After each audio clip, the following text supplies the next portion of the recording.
观众朋友，今日个好无？欢迎收看福起来，系阿明哥刘浩明。今日福起来嘅邀請到嘅來賓係我哋福起來嘅常客，我哋咧鄭先生鄭教授來到我哋現場。鄭教授呢已經有74歲嗬，但是呢冇可以人見睇，但是嗬，以每日話佢努力去讀書，同時咧研究資料，同時對阿沙期呢嘛做嗰種研究，同時嘛會去傳承，還有推廣我哋六對客家文化。喺2022年嘅時節，鄭先生以及佢參與我哋女僕鄉志，同時嘛又出版咗我哋女僕天涯旅行嘅2本書。但是同樣咯，我哋2022年嘅時節，伊嘛又出咗一啲我哋咧杭拓六對客家傳統建築，還有我哋論語金詩。今日我哋邀請到我哋教授來到我哋現場，都同我哋分享講，伊當初做乜我想到做一2本書，同時也做2本書時節，以及佢有乜嘅感想，我哋馬上分享我哋現場先生教授來到現場。主持人好，各位觀眾好朋友大家好。咁今日嘅節目地方啊，都一請我哋教授同我哋去講2本書當初我伊啲寫書嘅伊啲想法啦，嗬，同時啲地方，即係有乜嘅東西同我哋觀眾朋友來分享。其實我睇1999年過去睇嘅頭擺講國立中央圖書館台灣分館出一本書《台灣客家文化研究》啦。喺我對開始對台嘅客家文化開始想去沉入。當然之前也出一本書講萬萬冇人冇便宜，結果簡單，如果做出嚟，感覺到一啲我哋講學術嘅東西，已經係對金字塔樣啊，對個塊慢慢轉下去啊。客家文化真博大精深嘛，可以好好去學習嘅深度對歷史語言個民俗個也嘅藝術。也嘅客家嘅意識嗰個題目都可以做個研究嘛。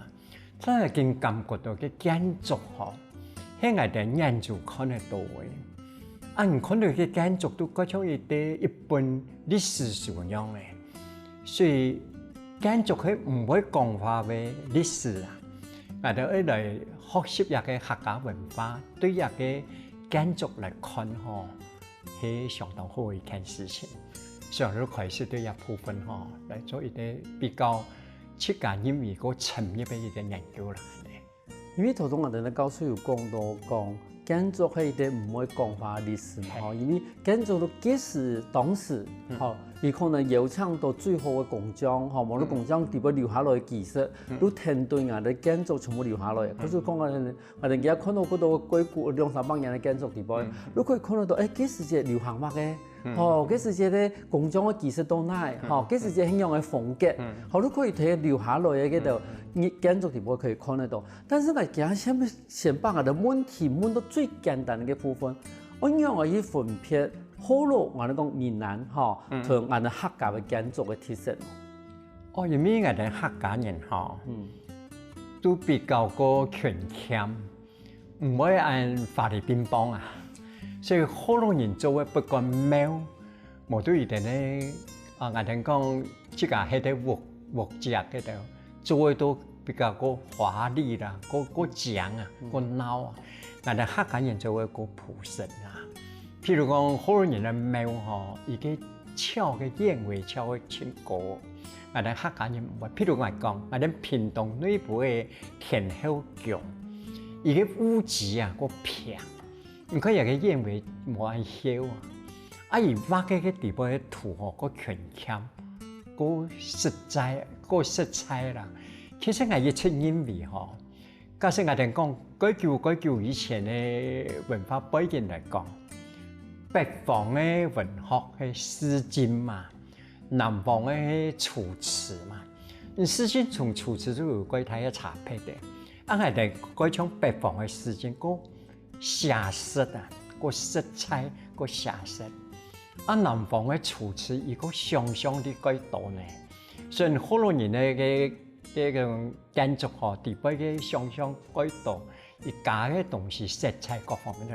加好多啦。其實同我哋民族嘅個性還是有關係，還是講本來都客人都本來都講，其實也講冇錢咯。主持人講得清楚啦，同我哋文化嘅加出嘅觀念嘛。唔過我哋嘅客家文化，一本來都改權欠，也嘅客家人做嘅物嘅吼都過簡單，但是簡單地方有也嘅清實在嘅文化嘅觀念喺地方。哦，安尼一種文化嘅加出，雖然講客家人講嘅語言嚟講，有咩共樣啊？語言咩個實在，譬如講嚟講，我哋講嘅練武，我哋女朋友客家人講簡單嘅一種練武，我哋都講，有試過嗰種蒜頭嘛，所以就蒜過嘛。但是嗰度地方人咪講練武啊，cái練武係好落法練武反過來嘛。其實我哋講嘅普通話講國語講練武啊。而係從河洛話嚟轉過來呢，所以我講啲語言嘅創造，包括我哋客家人做嘅神父，包括我哋客家人做嘅活嘅，我哋客家人識啲東西比較個實在啦。嘅嘢都唔係講有個好嘅個唔咩安尼，係嘢個文化嘅加出都睇下安尼。同時喺文化嘅體現啊，吼，你聽我哋嘅生活地位，佢從我哋嘅建築地位，譬如講我哋頭已經有分配出，用我哋嘅閩南建築，用我哋客家建築，客家建築地位，我哋文化表現喺點嚟？我哋嘅譬如講個簡單性嚟講吼，我哋客家人喺度貨房，啊，河洛人喺度講公馬天啊，吼，我哋冇重樣啊，其實嗬，我哋客家人嘅建築。民居啊，都三間屋啊，三間啊，整成三間。你橫戶有冇出三間？慢慢地整成加左邊咧橫戶，再加右邊嘅橫戶都三合間啊。好容易呢，有個三間屋嘅嗬，而啲門啊，可以睇一個主堂地位啦。呢邊主堂啦，呢批啊，有我哋講我哋客家人嘅觀念嘅生命體落背啊。啊，這個祖先在主堂，然後喺啲這個木度嘅，啊，這個碌下叫佢頭上咧，豬嘅啦、牛嘅啦、雞鴨啦，關咧睇嘅南嘅地位啊，啲雞子地位啊，或者豬欄地位啊咧，啊，好容易本身嘅主堂有開嘅門啊，所以主堂開嘅門變咗睇地位，有人客睇料，睇食飯。我哋客家人食飯變咧睇嘅狼嘅下呢，所以客家人呢，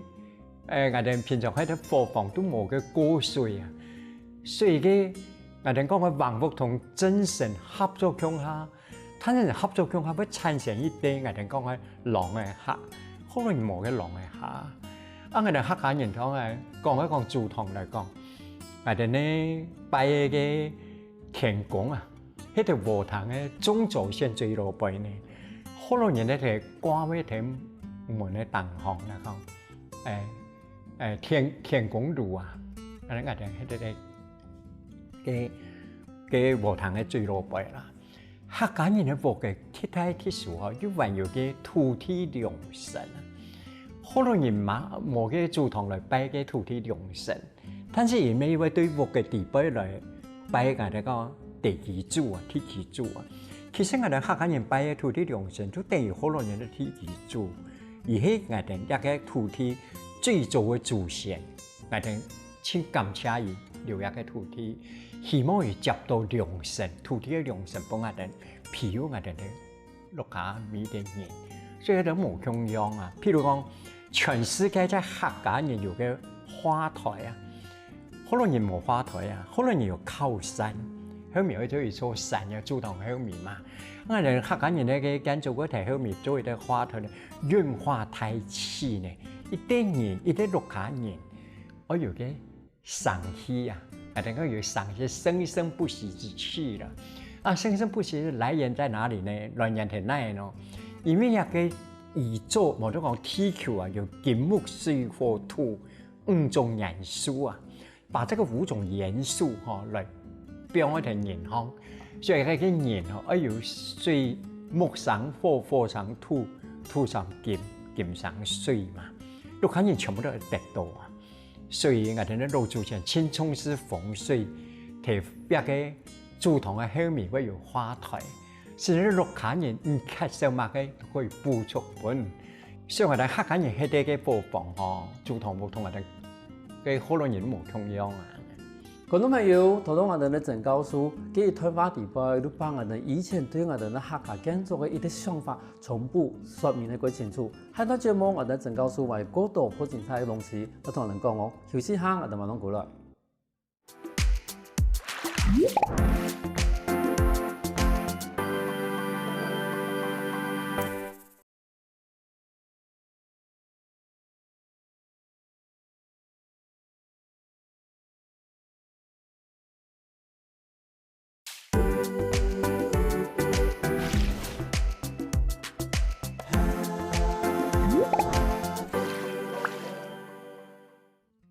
翻過來福起來嘅，所以節目我哋來自屏東內部嘅鄭先生鄭教授同我哋講嘅，我哋咧客家傳統建築地位嘅最重要嘅特色。好，一部分我想詢問一下我哋咧鄭教授，因為睇我哋咧客家建築地位有啲佢特別嘅東西，我哋咧電量，好電量我哋掛電嘅，好咧其實我哋常常會講，你看到電量啊，包大部分都係客家建築嘅，好都唔係我哋好容易嘅建築嘅，可是一電量嘅一啲意義挺難。其實好容易呢，做同也有電量啦，但是啲電量唔可以出電啊！出電嘅意思係講，所以我哋好多人嘅建築一看到咧，也好容易咧客家人咧，好容易唔會出，而家講出是一種凶啦。我哋要出，意思都係啲電量，一條嘅隔壁房間，一吐出去啊，差唔多六下會出嘅裝電，安尼意思啦。主持人講嘅有嘅客家人嘅風俗當然。客家人結婚親人歸來啊，一個新娘帶來嘅娘家嘅燈，阿橋拿嚟掛上去啦，一個比較特殊啦。當然講到我哋客家嘅播放，譬如講做工牌，同好多完全冇同樣。我哋客家人嘅做工牌，四批啊，朝朝有暮，一道絲分得清清楚，就也冇同樣。客家人嘅做牌，清楚要有路人兩雜事呢。一種就是當然係講嘅本體上體民族抵抗蒙古人嘅故事啦，嗬。所以做工牌我哋呢一個七家嘅六家嘅阿美泰人啊，上做牌都加路人嗬。當然我哋呢一個木廠啊，完全都冇用啊。譬如講，我哋客家建築做堂地方叫東堆呢，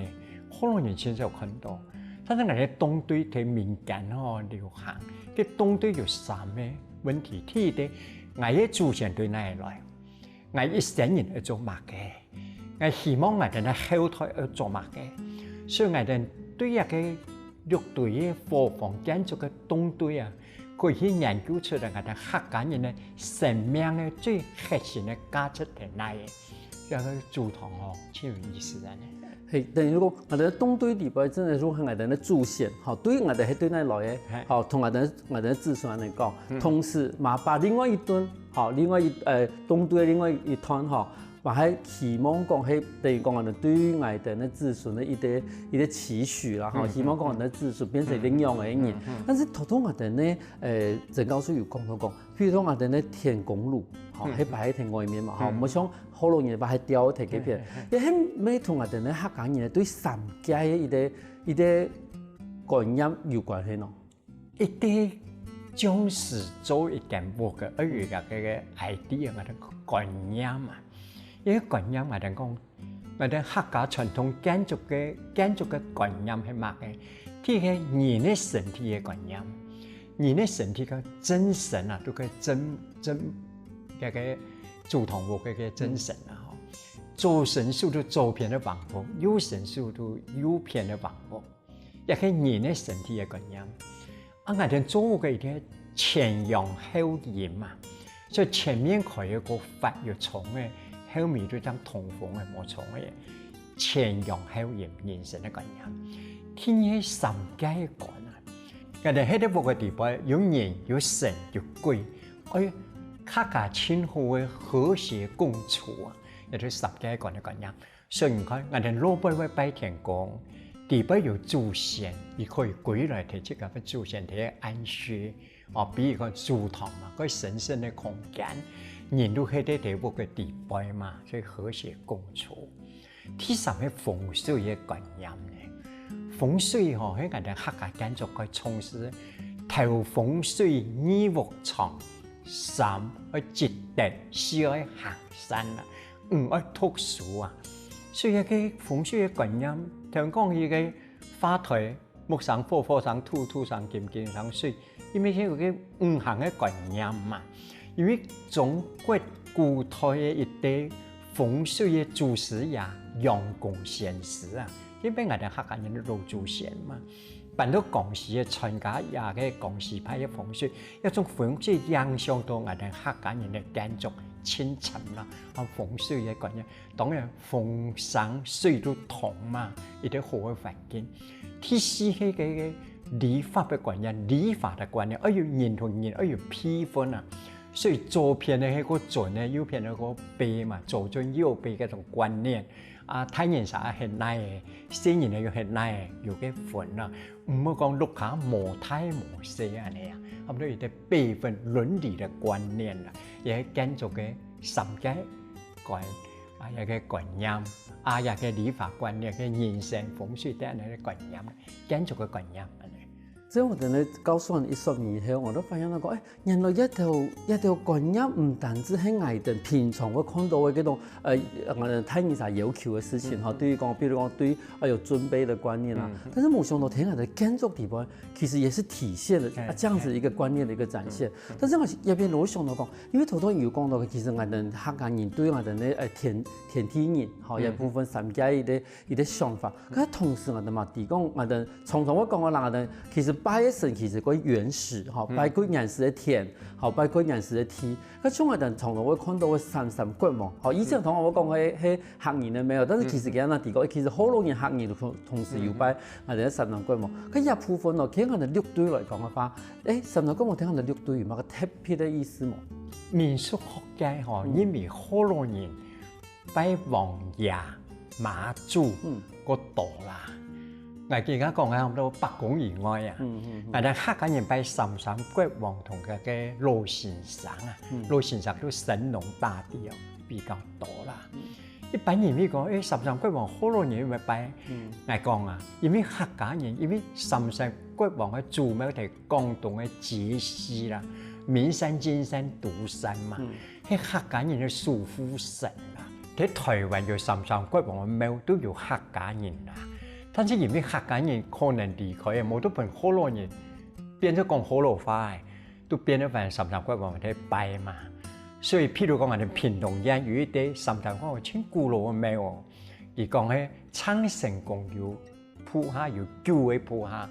呢度屏東縣咧9塊屋啊開墾，所以能講到9塊屋嘛，人家講9異鄉啊，留下一啲三國王廟。但是三國王廟，我們看入去都地嘅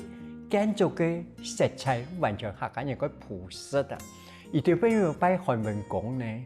別嘅嗬，所以嘅好多人會講，家客家人嚟嘅咯，呢簡單嘛，同化呀，我都離開呀，本來亦都本來客家人拜嘅啦。當然好多人要拜三國王廟，民俗會互通啊！客家人拜，好多人客家人借嘅個廟留下來，當然咪繼續拜啊。譬如講台北新莊嘅廣福宮，亦係人家國家嘅古蹟呢。因為我哋咧客家人同好多人來到新莊嘅新北市嘅新莊嘅開發，客家人做三國王廟，好多人做也媽祖廟嘛。但是因為好多人見來見到，客家人少數嘅嘛。不得不一定都在去開墾，台灣新竹苗栗係客家人去開墾嘅呢，因為啲丘陵地啊，又水又少啊，該困難開發，早期係客家人先去開發，本來睇嘅大漢市夾入嘅新北市嘅新莊嘅啲地，一定好多人都在向南開發台灣啊，新竹嘅苗栗，一定留起啊嘅廣福宮嘅三國王廟。好多人接觸咁樣拜啊！最當初好多人唔知一個三國王廟係乜嘅，要面到一把牛皮關公，冇都裝備啊，要紅臉、白臉、黑臉嘛，繼續拜下去啦。因為我哋對歷史係一種咁嘅看法，所以請簡單講，依然因為有三國王廟喺東山鄉啊，前睇呢，啲東山鄉本來要咩頭拜客家人啊。所以人家嘛嘅，我哋講嘅立法院的院长尤锡坤，伊都承认一个我係客家人啊，我來自於福建的藏族啊，伊實際安尼講啊，所以伊個東山人啊，東山嘅三十萬我去睇呢，而家全部可能嘢咪講拜啊，民俗嘅東西本來都互通有無啦，譬如講客家人冇拜王爺呢，但是慢慢的王爺咪會出現嚟睇，客家人呢存在有咩以為啊？民俗就安尼一推又一推安尼傳下去啦。其實睇我哋客家文化地位同我哋呢信仰地位，其實嘛係有幾多幾密切的一啲接觸嘅一啲部分。咁有部分嘅話，像我哋頭都講到講我哋呢神人國王嘛嚇，我哋媽祖嘛嚇。其實有一個問題嚟講，做乜嘅我哋女僕嘅人會特別會拜媽祖？因為媽祖嘅信仰譬如我講安尼啦。台中太埔嘅張達金，來開發嘅台中嘅客家莊。張達金因為以土嘅家嘅也姑娘啊，係平埔族嘅人到八寨族嘅頭目啦。啊，個乾隆皇帝伊都講，聽講台灣有原住民咧，我冇看過原住民咧，一帶啲台灣嘅原住民本來看看咯安尼。啊，所以都台灣嘅壯觀啊，都講，家都潛到一啲咧，潛到慢咧，潛到張達金咧，創人落嚟岳父啊，也岳父老嘅啊，都為有個祈求嘅啊，啊要祈求嘅要講下語言不通啊，都為有個西郎啊，都講到張達金帶也祈求嘅去北京看下個乾隆皇帝啊，看到乾隆皇帝睇比賽騎馬呢。結果一定騎馬變朝廷嘅人民一定唔係夠強，所以都俾佢簽到獎金嘛。伊都跪喺啲北京嘅客棧啲家啲阿母，偷下嘅乾隆皇帝在問人朋友咪講，天爺唔敢忍，在嚟比場，天爺在比場，結果又一定得獎，所以本嚟金銀財寶簽到啊，所以張達金都帶領下嘅祈求嘅跪到嘅福建嘅嘅湄洲啊。去搶下個湄洲嘅媽祖娘到台灣來拜啊！同樣我哋客家人因為嘅媽祖係航海之神啊，我哋咧主持一經過台灣海峽、關門峽嘛，伊啲咩佢嘅航海嘅保佑嘅神明嘅媽祖，當係媽祖信仰都來，所以客家人同樣因為拜媽祖啊。聽講到張達金嗰有意思呢，所以張達金嘅牛僕啊，我哋講木梯啊，不是啊，一生面乾黃梯2次呢，一生人乾黃梯乾2次，幾冇簡單呢。而個木梯哦，一道家呀，一道姑娘6個啦，因為佢當時人出名啊，講公主嫁俾伊，啊公主嘅婢女啊，奴婢啊，婢女啊，一共全部嫁俾伊呢，所以佢加上有件事情客家界哦。也啲都講雍正年間咧狀太劍啊，對人家講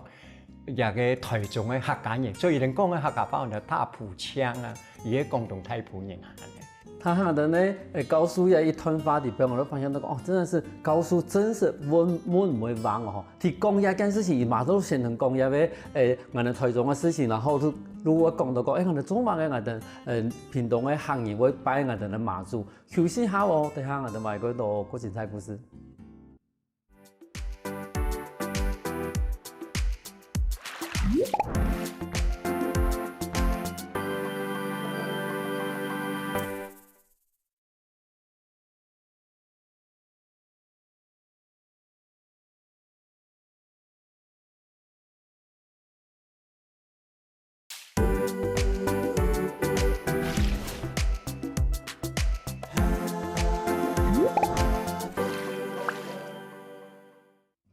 翻過來，福起來！今日節目我哋來自屏東內埔嘅陳先生陳教授來到我哋現場，同我哋講客家建築地位佢特別嘅特色。我想請問一下我哋教授，因為頭先我哋節目一開始嘅時間，我哋又有講到講，2002年嘅時間嚇，你就已經出咗2本書嚇，頭先我哋咧行讀6對客家傳統建築，好，同時嘛有一本佢特別咧。好，《論語經史》哈，《論語經史》當初我想到出咗一本安特別嘅一本書咯。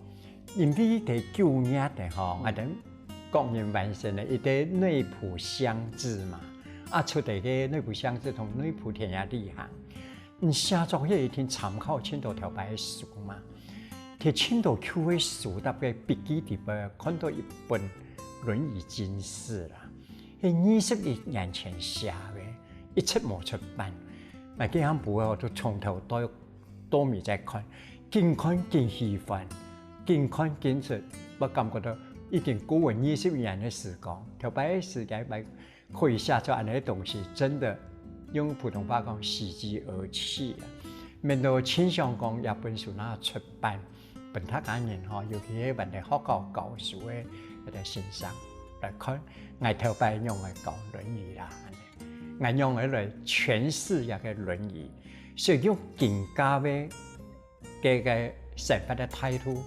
來看《論語》佢個《論語》更加用嚟解釋佢咁嘅意思。因為我想講，《論語》一件事情，《論語》一件事情，其實對幾多以前考過聯考嘅人來講，我話論語以前係等於夢魘啊，因為要背嘛，然後考試時會考，然後寫文章嗰時最後寫入去哈。但是我今日看一本書，我就發現到講，可能是第一個冇啲考試嘅壓力嘅哈，第二個想頭頭先講講，21年前寫嘅。但是更加用更加嘅方法來解釋伊嘅事情，你發現到講，唔單止講係控制嘅法，係我哋幾千年前嘅事情。但是現在21年前寫嘅，都更加來看嘅話，其實對更加嘅一啲我哋講司法環境來講，同21年前已經冇同樣嘅，但是更加講好了，地步嘅道理，完全可以聽得到。譬如話影響過程嚟講，我哋從頭會配嘛，我時而而是呢，對，因為講嘅幾句話講，也係一點都對我哋心智嘅一個發展史。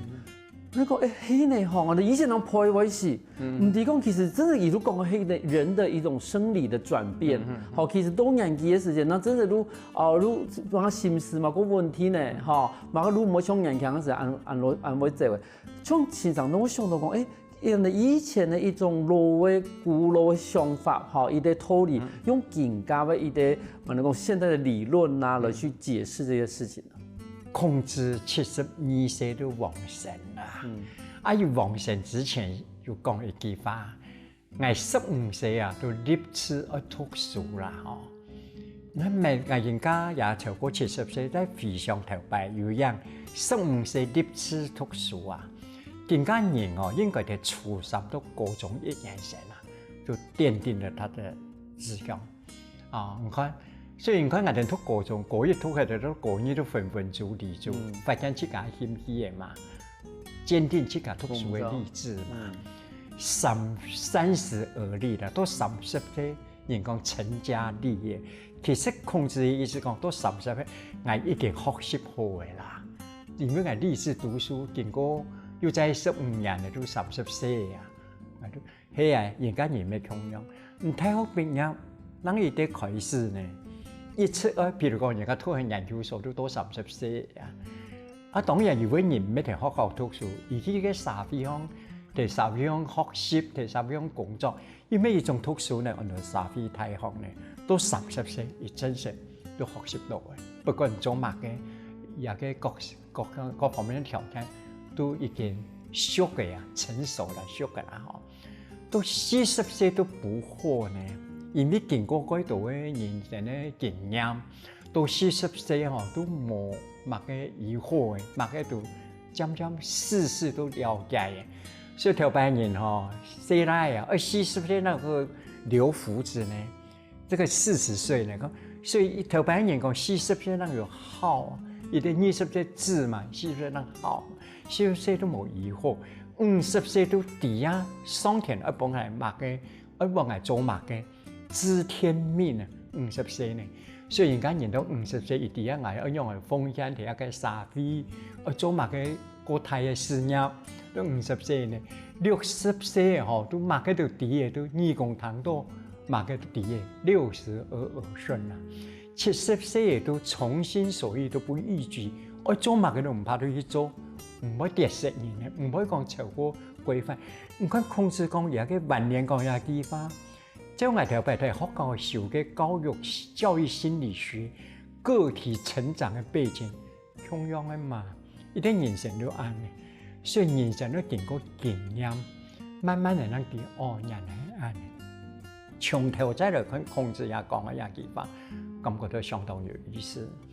孔子讲我哋读书啊，要用来做，学而不思则罔，思而不学则殆。也係啲孔子講嘅讀書嘅方法，自學嘅方法呢，要學嘅要想，你冇想吼，都變咧我哋講嘅死讀書啊。你將每一件一想都冇一學，會改門險呢，你面讀嘅吼，可能會旁門左道啊。所以學而不思則罔，思而不學的學同想要同時並進呢。而喺面對德國啊，19世紀有一啲一個哲學家啦，一個哲學家對西方嘅文明科技相當有影響力呢。18世紀末到19世紀初，西方嘅科技發展呢，受到康德哲學影響。康德講人生一定要追求真實的知識，真實的知識讓人來，而感性加悟性，感性就講去學習啦，而感性啊，悟性就講去想啊，你冇去想都冇辦法。康德講一個故事嚟講，我哋讀書要像個蜜蜂啊，蜂一樣，要去採花蜜，採花蜜是一種學習，要經過一個醞釀、消化、吸收，才能夠吐出蜂蜜。蜂蜜對人係有用嘅嘛，所以我哋去做一個學習知識，要求得真實的知識呢，冇真實的知識。對自己冇好，對一個傻逼也冇好嘛。你對孔子竟然係完成2500公尺嘅呢？康德嚟講也18世紀後期嘅人，差很多人嘅，當然講我哋21世紀嘅呢，也幾發完全有意思呢。冇錯，因為最近嗰度有人講，其實我哋現家人嚇，大部分人沉迷在網絡上嘛。容易咪講，我明明就看嗰度網絡上嘅文章，是不是等於學了很多？有心理學家嚟講冇哦。我哋看網絡上嘅文章，佢大部分都看，冇去整理，冇去思考。就像頭先我哋老師講嘅，學而不思則罔。等於講一種東西看過眼以後都記唔得嘅，冇去整理過嘅知識，等於都冇。好，嗰種講，我哋今日啷話你講，我哋嗰種免疫路睇網絡上看到幾多東西，我哋是不是同等於我哋學嘅幾多東西？冇。但是你看2500年的那孔子都已經講，學而不思則罔。係啊，所以就是你講得清楚啊，講我哋一定要思考嘛。台灣太學嘅總啊，附中啊，敲21響，還有還冇敲124小時。傅斯年講要32本，他可以好好思考嘅要思想啦。所以孔子嘅頭擺講嘅話吼，對人家影響深沉。我真希望孔子有講嘅話呢。孔子說：無義無弊無故無我。無弊唔可以預測啦，唔了解這麼來推測咁樣，而實際去驗證過，能可以。你看我哋人同人之間嗰種預測、猜測，這種猜測很危險呢。所以不要預測，無義無弊，唔好武斷啊！唔該武斷不客觀，主觀不對呢。所以不要無義無弊，無故唔好固執啊，不知變通。你不能夠不要去聽別人的嘛，因為自己都錯啊，你不要固執哦。無我啊，唔好痴死，自私自利，像個免自己嘅。你看孔子頭擺2500年前講過無義無弊無故無我。你看17世紀英國的哲學家，一個有名啦，一講知識就是力量，培根啊，一講啊呢，人哦不要有陰影呢，人哦唔可以安尼看唔到嘅樣嘅呀。所以培根講人看唔到嘅樣嘅種族的啦，種族的陰影，種族的嘢講我係客家人，我都講我係客家人的錯錯，太危險了。我係華人，我係華人的錯，西方人的唔錯，種族的陰影是不可以的哦。歷史的陰影，歷史啊，頭擺人講我都錯，近家人講我都唔錯，那個也不對呢。不要有歷史的陰影，唔好有市場的陰影。市場啊，在企業市場嚟講咧，人云亦云啊，別人按嚟講，當然都按嚟講嘛，那個也不對呢。你也不要有劇場的陰影哦，劇場都講權威啊。權威人士講的就對，不是權威人士講的不對，這個是培根講的，英國的哲學家，經驗主義的一個哲學家，所以我哋唔好主观而客观啦。按你看事情，能看得清楚。2500年前，孔子都讲安尼话呢。你看英国那个培根也安尼讲，所以《论语》经是一本书吼，讲清楚安尼。我讲啊，一本书，我讲人啦吼，特别教书嘛，都讲啊，对孔子嘅法律文言文翻做白话文都好嘅。其實伊講嘅話地位乜嘅意思，甚至後來有人生經驗以後，又透過西洋哲學史啊、西方嘅思想，讓我哋融會貫通。我認為也係超重要。我講人認為啦，我過去睇學教《論語》教孔子講嘅話，我係嚟教，所以我學生嘅學，如果真喜歡呢，就是乜哎，這個安尼東西特別孔子講嘅話嗰種。通記到嗰種安尼唔點乜嘅，係啊，唔知的。但是唔經過安尼用人家嘅想法去詮釋它，每句話都清有道理。係啊，因為相同種經常安尼講哦，我是馬上都想到講，我哋明日嚟打開個報紙啦，看電視啦，你看到嗰度我哋真正有冇得吵來吵去，佢都乜嘅呀？我在預測別人在講什麼，好，你在團你講做乜嘅呀？我都睇唔前團到，你開始下定論嘛，然後我都想即個你創嘛，我係乜嘅當嘅，我係乜嘅派嘅人物，我都講乜嘅方，我都未成啊，好多時人講嘅，我都發現講，你都唔明我哋民意嚟看啲新聞嚇。不講嘅台面上嘅人講嘅就劇場啊。係啊，嗰時看翻來講，我哋2500年前孔子講嘅話，應該還是可以使用嘅嗬。有樣，大家好好嚟學習《論語》嗬，對我哋人生真有幫助啊！